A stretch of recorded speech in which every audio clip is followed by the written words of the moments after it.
Kita sekarang membahas tentang polisi dan pemolisiannya.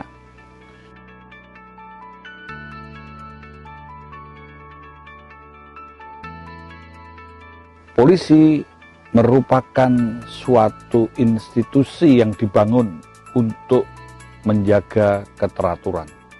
Polisi dalam konteks ini dapat dipahami sebagai institusi, sebagai fungsi, dan sebagai petugas.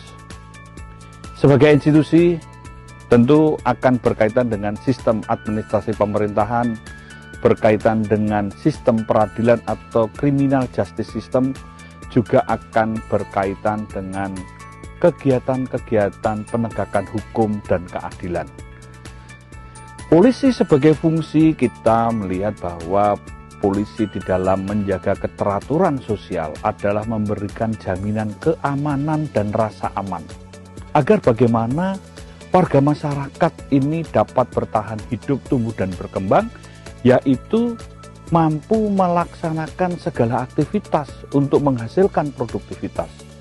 Di dalam proses produktivitas itu ada hambatan, ancaman, tantangan, bahkan gangguan yang dapat merusak, menghambat, dan mematikan produktivitas itu. Sehingga diperlukan etika, norma, moral, aturan hukum untuk menegakkannya dan mengajak masyarakat mentaatinya. Diperlukan institusi yang menangani, salah satunya ada polisi.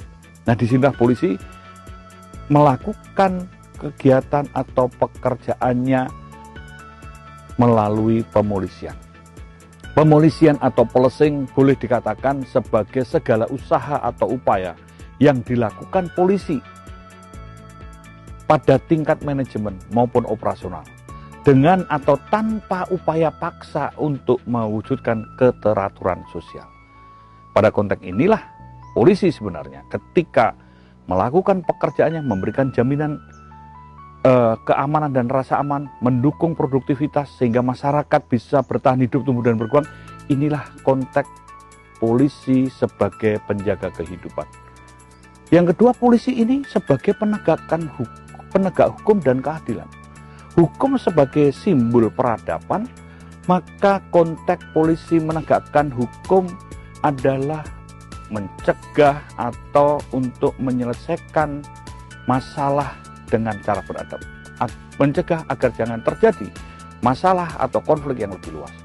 Yang ketiga, membangun budaya tertib. Keempat, supaya ada kepastian. Dan kelima, ini adalah untuk edukasi. Jadi polisi menegakkan hukum dan keadilan adalah untuk menjaga dan membangun peradaban. Yang ketiga adalah kaitannya polisi ini beradaannya untuk mengangkat harkat dan martabat manusia. Kegiatan yang dilakukan pada pola preemptif, preventif, represif, bahkan rehabilitasi sekalipun, ini demi kemanusiaan.